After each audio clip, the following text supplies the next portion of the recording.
Hello and welcome back to the Puncher's Chance podcast, and welcome to the review show where we have a look back at the boxing last weekend. And I've got to say, what a weekend of boxing it was. You know, Matchroom treated us, the double header obviously in the UK and over in the US, and we'll touch on the US card, but we're starting off with what I actually think is probably a nominee now. Is in the picture for a Fight of the Year contender, George Liddard, Tyler Denny. What do we make of that one? Well, first and foremost, unbelievable fight.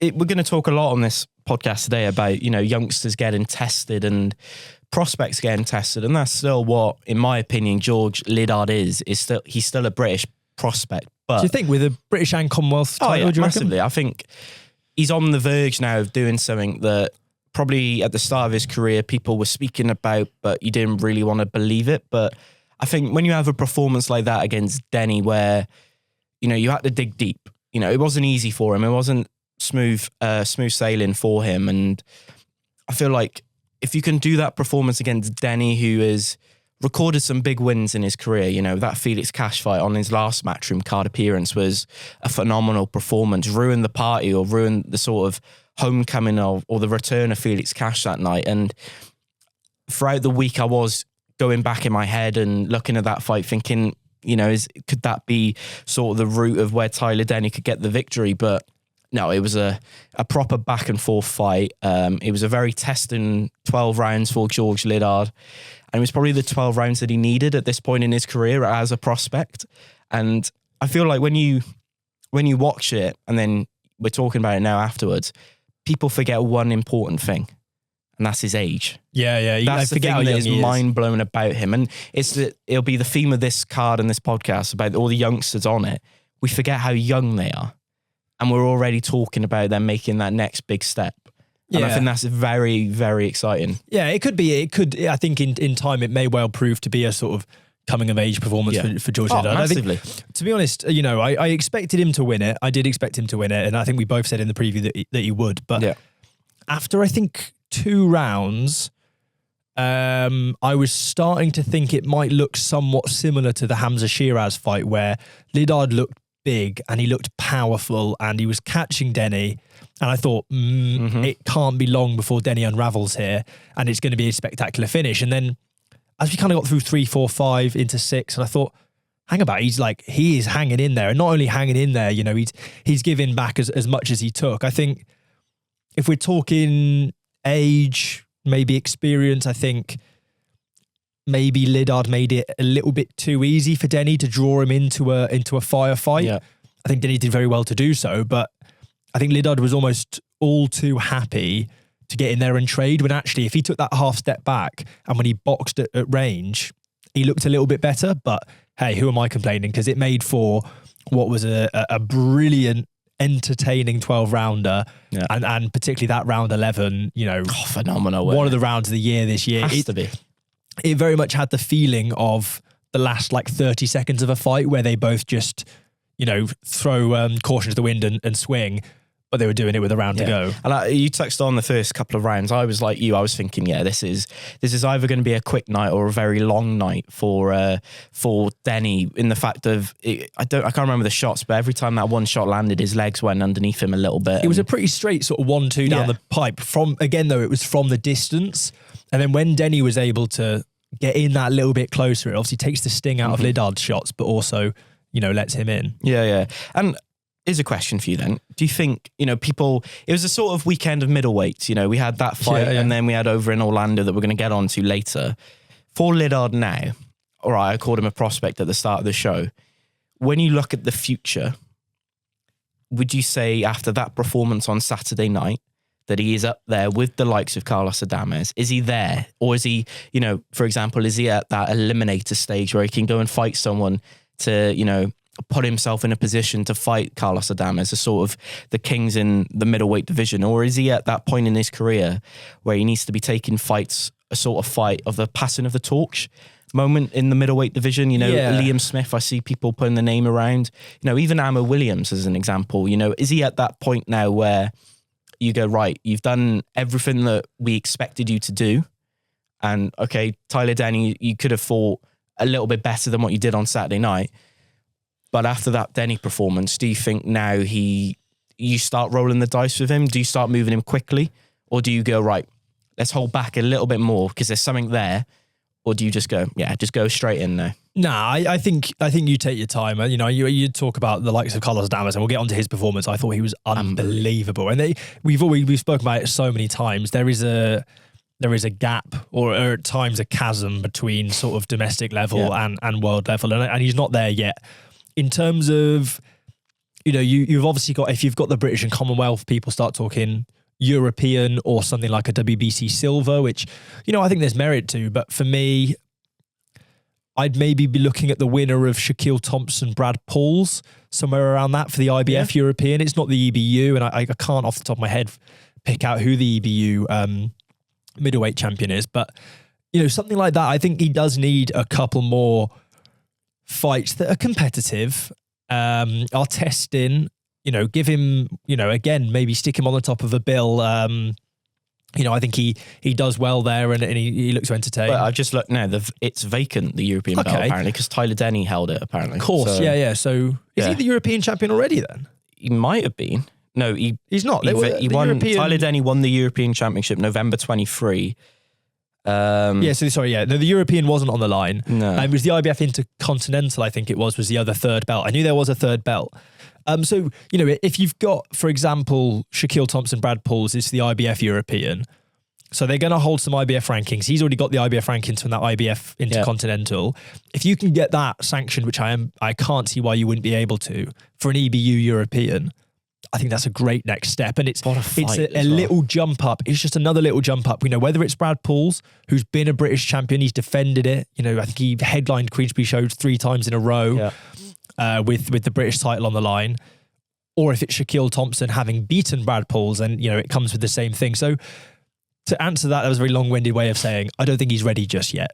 Don't feed him to the lions just yet, but there's good fights to be made. Just keep progressing him, keep putting him in tough fights. And I'd like to see him win a fight on his terms. I think he won a fight against Tyler Denny, but he didn't necessarily win the fight in the way or in the manner that he would have picked. You know, I'd like to see him not get drawn into something like that and have rounds of control as opposed to like a scrap. Would you say like a performance against Kieran Conway where, you know, he got that stoppage, like a really impressive sort of performance against someone domestically? So like, I don't know, Eddie Hearn talked about Liam Smith as a potential opponent, and the potential opponent, that was who he was meant to fight on Saturday night. Was it Liam Smith? So that could be someone that... I like that as a fight. Obviously, Liam Smith comes off the back of the McKenna loss, doesn't he? Yeah, I like that as a fight. You activity as well. It's another fight against someone who's, you know, a bit smarter, been about the game a bit longer, seen a few more things, and will show you things and make you answer questions that he hasn't necessarily had to answer yet. So yeah, I think that the future's bright for Liddard, and I think he's probably a better fighter than if you'd asked me at the I forget where it was, if it was the Brentwood Centre or the York Hall, where I watched him on the top tier card, or I saw him at the top tier card. Sorry, not on it. It was Jimmy Sains was on it, but when I saw him there, and if you asked me then, where did I think he'd go in his career, I probably wouldn't have said he'd go much further than the British title, if I'm being honest. Yeah. So the fact that he's done that already and looks like he's got more to give, massive credit to him. Do you think that's something that prospects need to be looking at now, a sort of fighter in George Liddard, and go, right, that's where I want to be now at the end of the year? For example, a Visioli who was on the card, you know, looking up to Liddard and go, right, I've got the English title. Now I want to make that next step of fighting for the British. And I feel like Liddard could be that sort of, he's going to take time off now. You know, it's pointless him having like 3 months off and then coming straight back into another tough fight. He's also got a half marathon, let alone the 12 rounds to recover from afterwards. What's all that about? What's he doing there? Like, you've had a 36-minute war with Tyler Denny, and then you run a half marathon. As you do. It's tiring watching a half marathon and watching a 12 round. It was tiring watching their fight, literally. Yeah. But fair play to him. But I just think the future's bright, and you look at prospects throughout this card, all of them have got bright futures, I believe. But if you're looking at one that's got possibly a big future, you got to put Liddard as probably your number one at the moment. You know, we're going to get on to Thursday about Moses Ataima's fight upcoming. But I think Liddard is probably one of, if not the best prospect in British boxing at the moment. See, I would agree with you that the best prospect in British boxing fought on this card, but I don't know if I'd say it's George Liddard. I think for me, Visioli, younger, English title, defended the English title again now in a really good performance. You know, he just does look a cut above, I think. I really like him. I think to kind of move on to him, I just think he had a little bit of a tougher fight, and it was the first time we've seen questions asked for him in his last fight against, was it Joe Howarth, I think it was?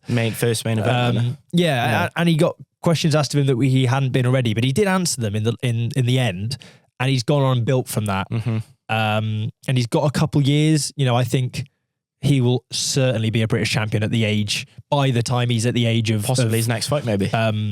What's this thing about him and Kermel Morton, is it? Yeah, what's happening Kermel there? Morton he's obviously Mayweather managed fighter. There was a sparring session, would have been maybe back end, mid last year, and Eddie Hearn made a comment about how Giorgio spun him on his head, basically.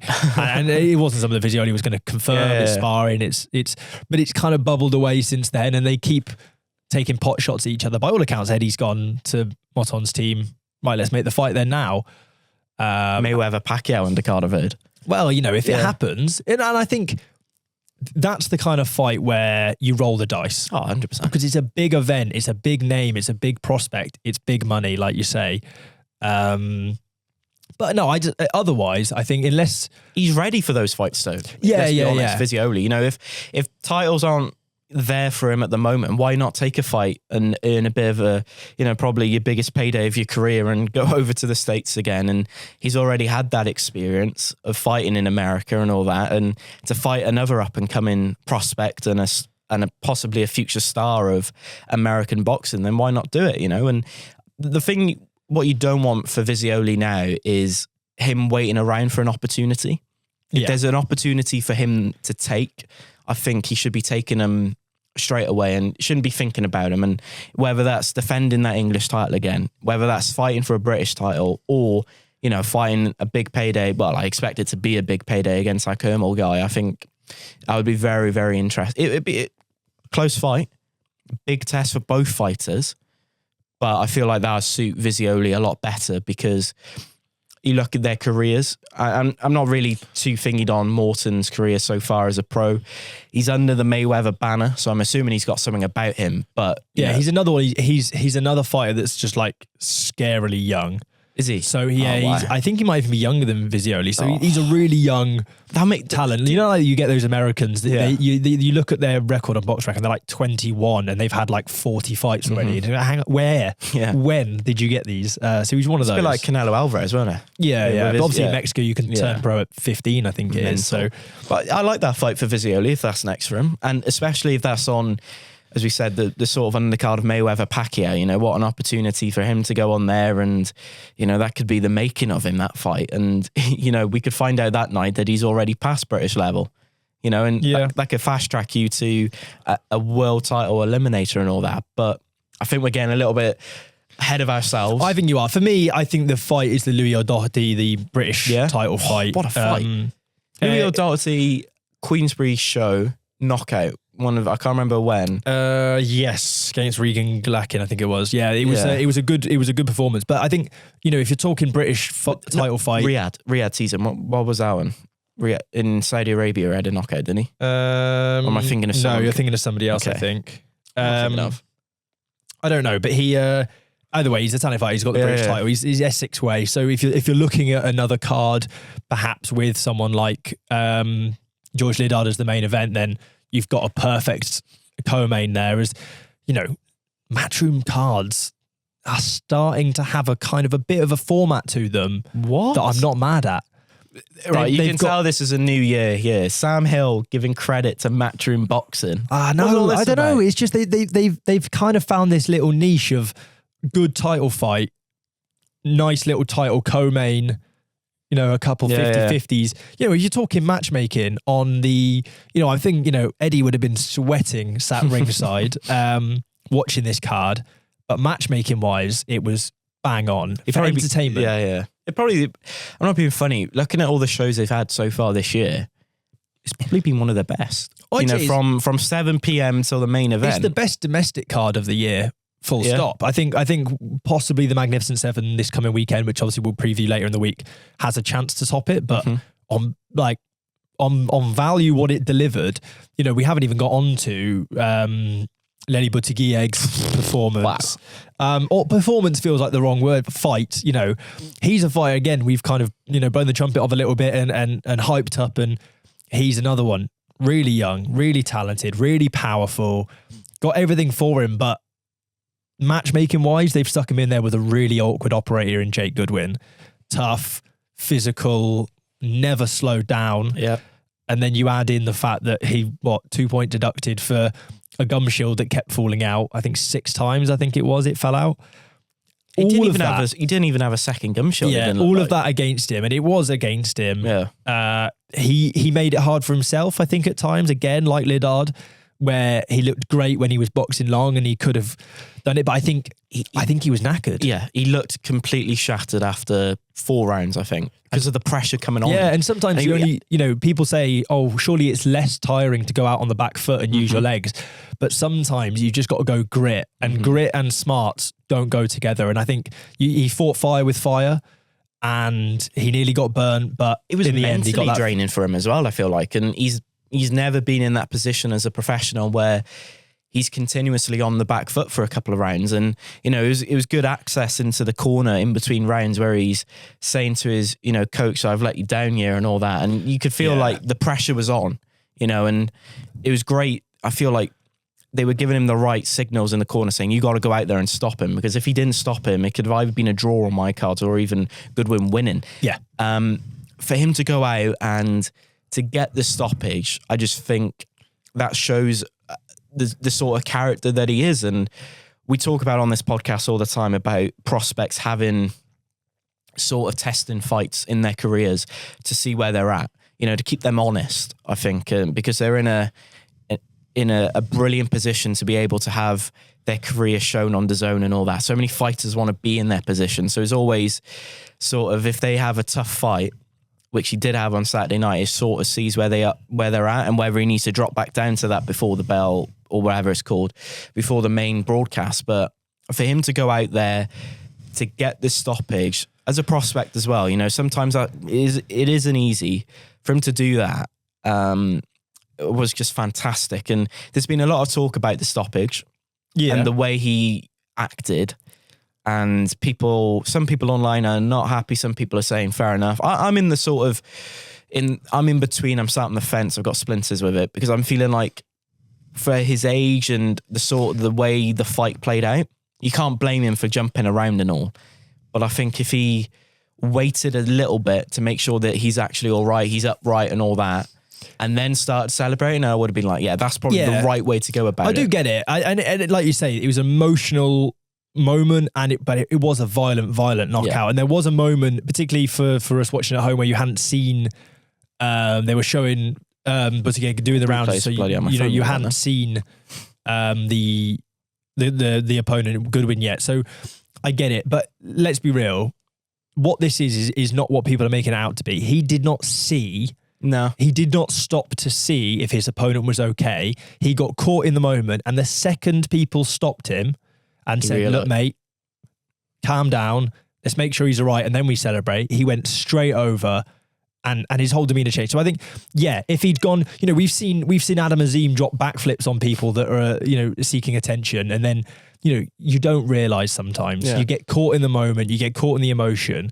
He's not a bad kid. He got excited over what was a very exciting knockout. Being funny, he was on track for his first professional loss. Yeah, yeah. And it was a cracker. Yeah. Like, what a couple shots. What a little combo. And you know, thank God that, you know, Goodwin is all right. And I think people made him out and have a molehill with that. It was only because Goodwin's corner had kind of come over and tried to stop him, and his own corner had kind of calmed him down a bit. Like, it happens. You know, we saw it as well. I'm sorry.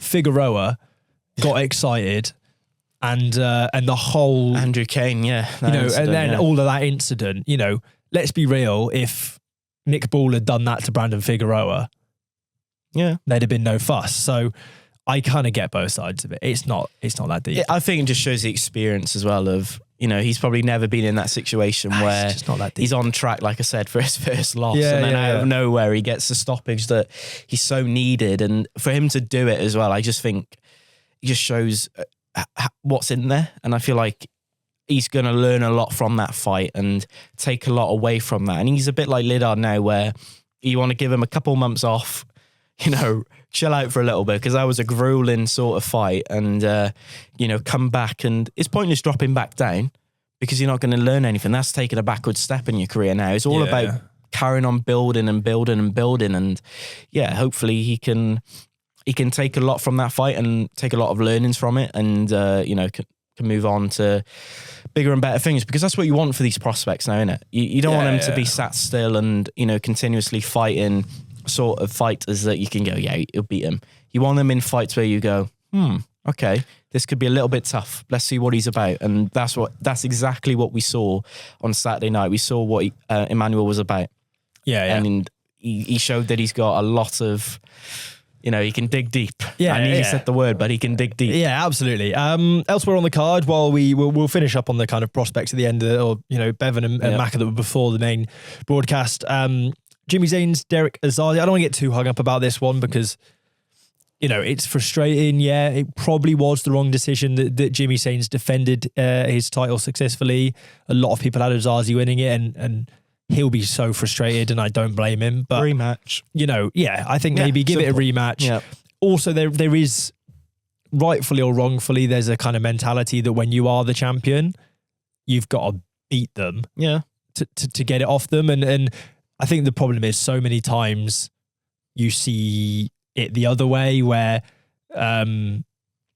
like a fighter that's performed better as that you see a fighter that's performed better as the main event get a decision and it's fine. That when the person that's not the home fighter gets the decision, you can't, or doesn't get the decision. Sorry, you're like, I struggled to get to, because I think it was narrow.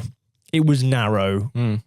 I think a draw probably would have been slightly harsh on Osaze still, but it wasn't a million miles He off. got away with it, didn't he? And I think now, if I'm Eddie Hearn and I'm the matchmaker, I'm sending him straight back in there against him. Yeah, because a lot of people from Saturday night, that didn't dampen the mood, I don't think. But I think there's a bit of feeling inside boxing fans watching that going, Jimmy Sains, come on, mate. You don't want that asterisk next to your record moving forward. And if he runs it back, then brilliant. If he doesn't, you can understand why he doesn't. But yeah, it was fighters can have off nights, and fighters can get lucky, and you can get that in boxing. And Saturday night was that night where he got lucky. And if it was another night, Osaze, or if it was other judges, then Osaze probably would be winning that fight. But I think there's something about being champion that gives you that sort of extra percentage. Gives you that extra 5%. Yeah. Where it's a close fight, maybe they lean towards you. Yeah. Talking about the card though as a whole. Yeah. What's your thoughts on Matchroom, not having next gen cards anymore and just having them as their own show, even though this was a feeling of a next gen card? Yeah, I think the whole, realistically, the whole idea of the kind of next gen was that they could brand a card that's just prospects versus journeyman, and it kind of is accepted because that's the format. Whereas I think what this kind of card does, and they're fortunate that where these prospects are now in their career, where they are an area where they should start getting tested. I enjoyed it. I think this was a really enjoyable card. I don't think you need to, I don't care what the card's called, basically. I don't even know what this card's called. As long as you on. deliver good boxing, I don't care if it's next gen, last gen, Matchroom, I don't care. And I think, before the main broadcast, we obviously saw Taylor Bevan. I've always said you don't stop an Argentinian. Yeah, your theory's going out the window now, isn't it? Well, he's done it twice now, Bevan. So I'm you need to have a word with him and go, come on, mate. Well, there's something to be said when you do sort of scientific experiments. You often take out the lowest and the highest values because they're extremities. Then you get a better average. So I think if we just forget that Taylor Bevan exists. Are you going to change your theory now to Sam Hill et al.? So other people yeah. You don't stop an Argentinian, Sam Hill et al. But no, I think that Taylor Bevan is an exception to the rule, it seems. I still can't believe it. I watched him in sparring, what would it have been now? maybe a fortnight ago against some of the boys over from the Royal Navy.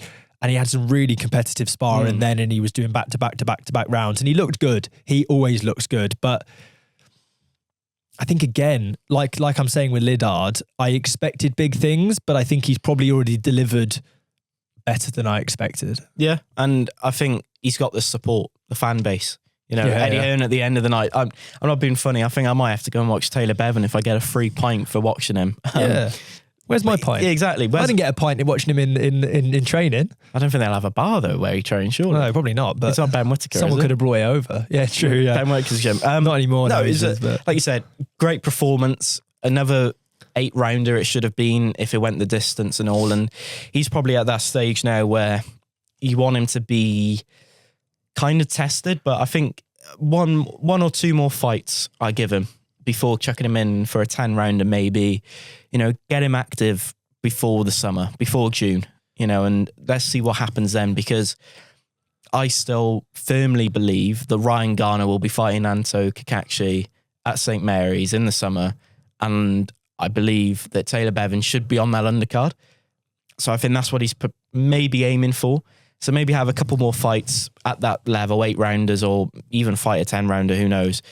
But he's waiting around for that stadium fight announcement now. And I know it's a Queensbury show, it'll be, but he should be one of the first names on the undercard. Because if you're talking about people that can sell tickets, I'm not being funny, Taylor Bevan's been selling tickets from his pro debut. It's not like all of a sudden he's starting to sell hundreds of tickets. He's always done well. So maybe that could happen for him. But back to his performance, another quality performance that just shows that Sam's theory isn't anymore. He has to find another sort of fighter now, or region of the world where, fighters don't get stopped. They don't know where you're going to go. What part of South America are you going to go? Martians. You don't stop Martians. What country in the world hasn't got any boxers, and then you can maybe say that. Who knows, I just think Taylor Bevan was again, like you say, really impressive, and the only thing for him now is finding opponents that can take him the distance. Finding an equivalent to Goodwin for Buttigieg. Finding someone who's competitive, someone that will ask a few questions of them. Talking about, Moses Atauma, obviously we've got coming up this weekend. Every fight, people have gone, this is the one that's got rounds in it. And to this point, it never has. And I'm not saying that those two are necessarily at the same level. I think Moses Atauma is undoubtedly a slightly higher point in his career at this point. But I don't know what that looks like in terms of an opponent. He's beyond Welsh title.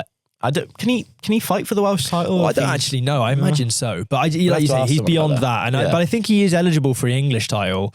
But he fights so I think, you got to start looking at something like an English title as a fight soon, or a British title down the line. But just get rounds in, start getting rounds in. And it's so hard to do. What, Commonwealth silver? See a load of fighters fighting for them. Yeah, you can just get a belt around your waist. I think that's something that Taylor Bevan should be looking at doing, shouldn't he? I'm just trying to think, I'm trying to think of the sorts of fighters, the kind of fighters that they get on the top tier cards. Someone like S.A. Smith or James Osborne. Someone who's just stubborn, tough and difficult and, deceptively talented and will cause you problems. That's the kind of fight I want to see for him, to see him work out. I do think he'll have the answers to those questions, but you've got to ask him anyway. Yeah. So we'll have to wait and see. And Adam Maca's another one that, again, just trying to find somebody at the right point where you're not feeding them too far too soon, but actually that's someone who is going to keep testing them. It goes back to what I said at the start of the podcast. I think we forget, with Adam's point of view, we forget his age. Yeah. It's mental. And you think... the fact that he's only going to get stronger. Yeah, it's scary. Yeah. And the thing that makes me sick as well, or makes me... I think that might be probably a bad way of saying it, but seeing fighters that are now younger than you. Yeah. And you're thinking, that's I had this the other day, this slight tangent, but I was playing... football. Not like you, Sam. I was playing Football Manager, and I was thinking, because I'm 23, I'm a little bit older than yourself, and I was thinking, I wouldn't sign me. I was like, I'm no longer a prospect. I'm no longer a young talent. I'm like a seasoned vet now, which I don't like. And obviously Ben, you wouldn't sign him because, you got to know when his legs are going to give in. But, so yes, but Ben, also we got to say, Ben's not here today. That's back to back. Yeah, I got thingied last year for missing quite a few podcasts. Quite a few. Yeah. No, but the reason Ben's not here is he said he's doing some podcast masterclass. Yeah. And I said to him, I was like, mate, you get to watch a 45-minute masterclass every week, me in this host seat. Wow. Right, I'm leaving. Look at that. But he wasn't having any of it. Anyway. Yeah, good luck, Ben. Enjoy your week, mate.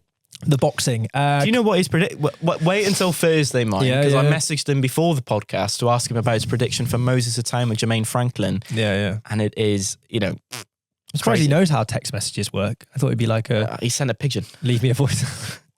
An owl. With a little letter underneath. Came through. Carlos Adames, Amo Williams. Do you know what? Again, really entertaining fight and a really entertaining card. I think Williams was a bit tougher, a bit more awkward, gave a little bit more than I maybe expected him to. And Adames was really good. Like I thought he was going to be really good. I think off the back of the way he performed against Hamza Shiraz, you'd have to say he's really good. But I think he impressed me even more. The footwork, he just finds that angle. When Amo comes in straight on, he just uses his feet just to find that little bit of an angle, and then you can land 2 or 3 to their 1. And then he was able to get out of range. I was really impressed with him. I think he's a real genuine problem as a champion. I can't see too many people beating him. Well, we saw that against Hamza Shiraz, didn't we? He's a huge problem for anyone. And I was thinking about it when I was watching it. That break, they were meant to fight at Madison Square Gardens, weren't they? And I was thinking, he got injured on the week of the fight. He did, I was thinking, this could be good for Amo Williams. What was that injury? What was that reasoning behind the postponement and all that? But as we watched it, that second round, what a boost that would have given Adames, getting that knockdown and thinking, okay, this is going not how I saw it going, but yeah, it was comfortable from him. But I'm watching it and I'm thinking with Williams, did he get the game plan right in the sort of way I was expecting him to maybe be on the back foot a bit more? He was trading a lot with Adames. It was a much better performance than I think we probably expected. It's probably from the him. best I've seen Williams in his career, because I feel like with sort of the 5v5 card, confidence is a big thing with Amo. And I feel like he came into that fight and he looked really, really confident. And that's good to see and all. And it just wasn't his night. And he fought someone that's probably 1 or 2 in the division and just looks a level below. But that's fine, he'll come back from it and all that. But it makes for, if we get a kind of Matchroom versus Queensberry card again, which doesn't look likely at the moment with all the politics happening. We won't talk about that because that could be another 45 minutes. We could see, Amo Williams, Hamza Shiraz again. And that fight now, we were talking when that fight... Do you think he jumps up to super middle though, Amo? I think it's really awkward because, like you say, I think he got it right, the game plan. But like you say, he just probably wasn't quite good enough. And I think Adames, again, like you say, Williams had made it awkward enough for him, or as awkward as he could, but it wasn't awkward enough. He was still too good. So I'm more interested in what's next for Adames. You've obviously got Erislandi Lara is another champion at the division. I think he's WBA. Janabek's just been stripped of his IBF, I believe, for adverse finding, and WBO are holding out on him. So, there's fights to be made there. I don't see Conor Benn. I don't see... What? Conor Benn. I can't see Aaron McKenna coming into the fold. Again, another fighter that if we're talking Croke Park in the summer with Katie Taylor, I'd love to see McKenna on there because we haven't seen him since he beat Liam Smith at Wembley, and I think he's a really talented fighter. And that was a brilliant performance. I think at the end of 2024, I put Aaron McKenna down as my fighter who hasn't got a world title to win a world title, and he hasn't fought since. So it's not been a great call. Have you put a curse on him then? Well, quite possibly. Sam Hill 2026 is... but I think he's good enough. I would if you put him in there with Adames, I think it'd be a really interesting fight. It's a long night for Adames. I think it's an exciting, interesting fight. So this fight should be made. Like you said though, the card was good over in Orlando. It was a good weekend of boxing, all in all. Teremoana. His opponent. How can I describe it? A strange one. He's unorthodox. Yeah. I don't understand the weigh-in face-off. I don't know what he was trying to smell. I don't know. He had maybe a fragrance that Teremoana was wearing. He probably liked them for, I'm going to have a... Yeah. But yeah, it was... It was strange, and as you're going to say it now, he's known for strange activities in boxing. Yeah. He walked out the ring against Efe Ajagba, which I think was his last first round stoppage technically, though he never threw or was hit with a punch. But when you're looking at performances, I think me and Ben were quite quick to jump on your back when you got a little bit excited about Teremoana after his first performance. Picked on me, can I just say? Believe me. But this is a guy that has gone the distance with Richard Torres, with Guido Vianello. Yes, he's been stopped in the first round a couple of times. I think Zhile Zhang is one off the top of my head. But being stopped by Zhile Zhang is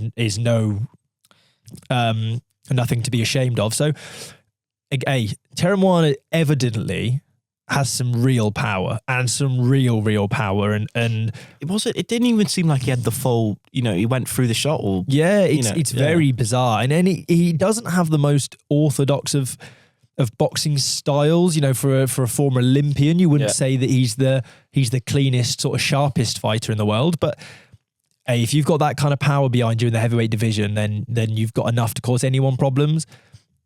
Much like Moses Atauma, though, I just want to see someone give him a couple rounds, someone who can box a bit, someone who'll throw a little bit back at him, because I think that's the big question, though, and it's for both of them. It's that question of who can that be, and for Teremoana, he's in that position now where people aren't going to be wanting to fight him. Yeah, I mean, and he has to then make that leap up. I mean, attack is the best form of defense, and if you're knocking people out before they can hurt you, then no problem at all.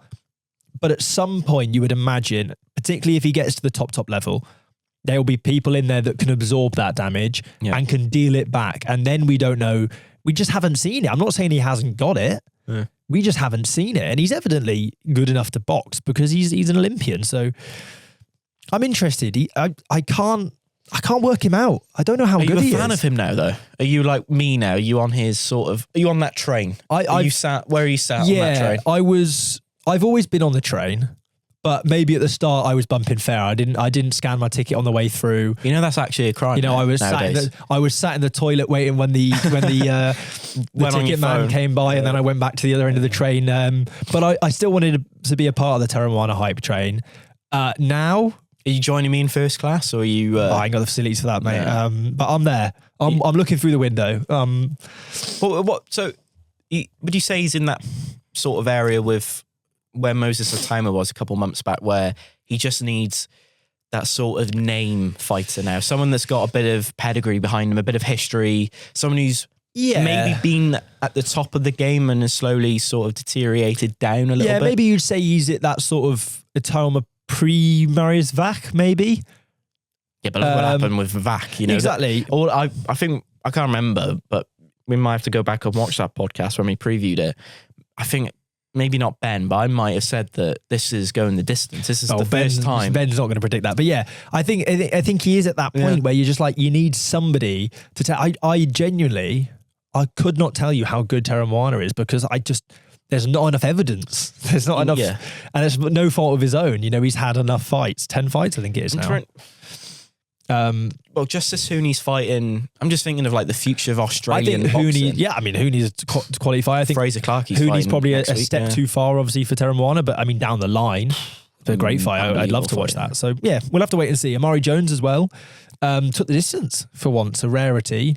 Is it the second time he's gotten the distance? I think it might be, but he did look good, mind. He did look good. I know I'm not just saying that. Are you going to advertise the podcast again? I'm not just saying that because just go and watch it again. We had him on the podcast. But no, he just is really good. Mate, I understand now what you mean of, you boys, you need to watch him, because I remember the first time I messaged him, he was on the Before the Bell action. I think the first time we got hold of him was after his pro debut. We put a couple of videos out going, obviously former Olympian, medalist, this guy's, he's the dogs. He got back to us, appreciate the kind words, And then every time we just kind of watched him. And I think it was the stoppage he got, the first round stoppage was the first one that you guys sort of started listening to you a little bit more, instead of going, come on, Sam, he's just another one that is coming through the ranks. One of my episodes again, just going off on one. But no, I think, he's really good. He is really, really good. I love to watch him. Can we touch upon, jump back over the pond, if you wish, to Belfast. Yes. Michael Conlan career. The finished. reverse Titanic, that route is called. Going from the States to Belfast. Or is it Dublin? I don't know, ignore me. Was it Southampton? No, it was Dublin it was built in, that's right. Ignore me. I've done a... What are we doing? I've done a shocker there. We're not those sort of podcasts, by the way, that we talk about. Conlan on Misfits Pro. Yeah, first show. Wasserman, no more. Yeah. Bye-bye. Gone. Yeah, it was a shocker of a card. Let's just put it that way. Conlan for me. All right, the argument there is he should have done more. Both of them should have done more. It was an awful fight, awful matchmaking there. But I can't see how his opponent won that fight. And Conlan has got a history of it. I think he was at the Olympics at one time. There's a video that if you scroll on social media, you see him talking about judges and scoring and all that. You know the one I'm talking about? I do, yeah. He's got a history of it. And it's a shame, really, because I could not see how... It was Walsh, the guy's surname they fought. How Walsh... Callum Walsh, yeah. Not Callum Walsh. Callum Walsh is... What was his name? Dana's best mate. What was his name? Oh, this is very professional of us. Yeah, very professional. But yeah, it was... his opponent, I couldn't make an argument for him. Even though perhaps he was landing at times better shots than Conlan. I was just thinking Conlan was doing enough in the rounds, and I'm not being funny. It was a struggle to get through that 30 minutes. And when that final bell went, I just went, oh, thank God for that. Kevin Walsh it was. Kevin Walsh. It was Walsh. It was the Walsh that sent me off. And I thought because I was Callum, Kevin. I was thinking around middleweights earlier from Ireland. Obviously with McKenna, I was getting confused with Walsh's. You don't have to make an excuse. I also just had to come up with Dana White again. That's a chance to get his name another podcast that we mentioned. Yeah, Conlan, like you say, he's had frustrating decisions in his career. I believe he's chosen to hang up the gloves now, and I think it's fair enough. Yeah. It's good that a boxer's done that on his own terms. Yeah. Even though let's be honest, you watched the fight, he won. I thought he won by 3 or 4 rounds. But I think it was like you say, it wasn't the performance we've seen from him in the past. His opponent I didn't think was particularly great, and he didn't do that well against him. I think it's probably time to hang up the gloves. I still think that maybe a year ago or so now, a Warrington Conlan fight would have been a fun watch for British boxing fans if it hadn't been Lee Wood. Yeah. But that didn't come about. And Callum Walsh now, Kevin Walsh. Callum Walsh. Kevin again. Walsh now, has some international rankings, has some world rankings. Yeah. He's going to be buzzing, and all credit to him. What an easy payday for a world champion now. You'd imagine somebody will get a fight with him on a big card. And hey, look, maybe on another day against a different opponent, he might show a better account of himself. And he was still in that fight. He got a good background story, where he's come from to get that win, even though in my opinion, like I said, it wasn't a win. He's got that sort of story that is quite inspiring, or people will go, that's fair play to him. He's turned his life well around there. A disappointing way for Conlan to end his career, but I want to say he's got his own promotional company. He does, yeah. So he'll be around boxing. I believe he gave the Croft twins their debut. And I'm not being funny. If Katie Taylor fights at Croke Park, Michael Conlan will come out of retirement. Yeah, and he said openly he'll fight on that card for free. And he'll fight someone random. He'll fight a 6-rounder, and he'll fight on that Croke Park card. And it'd be a better way to say goodbye to it, to his career. Although, fitting in terms of the way his amateur career came to an end, and then the way his pro career's come to an end. Maybe there's a nice sort of cyclical bit about that, but it's harsh. Also, to give myself credit in lieu, I said it was Belfast that Titanic was built in. So you did your research. My reverse Titanic joke, albeit still a bad joke. It was better, is at least factually correct. Where the museum is. It is, yeah. I just panicked. I didn't want to get it wrong. Southampton, though, what? It set sail from Southampton. It was built in Belfast dockyards. So it went from Belfast to Southampton, hell of a journey, and then Southampton to somewhere in the Atlantic. Like we said, we're not that podcast that we talk about stuff like that. No. It attempted to be a fun way to transition, and then I doubted myself. I doubted my historical knowledge. But it makes sense though now, though. Where the museum is and it's on the docks. There you go. It makes perfect sense. Thank you, Sam. Speaking of historics, Ben's favourite fighter, Moses Atauma, fighting this weekend on the Magnificent 7 card. So if you like the sound of that, we'll be previewing it later on in the week. And We've got a little bonus podcast coming for you this weekend as well. I've been speaking to somebody. And the only teaser... Can I say something? Of course. It's a good watch. I've watched it. I've heard it. You're going to enjoy it, mark my words. The tease I will give you is it's another fighter who's been on the receiving end of some pretty honking decisions in their career. So stick around for that. Subscribe if you haven't already, or follow us on Spotify if you prefer the audio versions. If you don't want to see our faces, I wouldn't blame you. But otherwise, we'll see you all later in the week. Punches chance.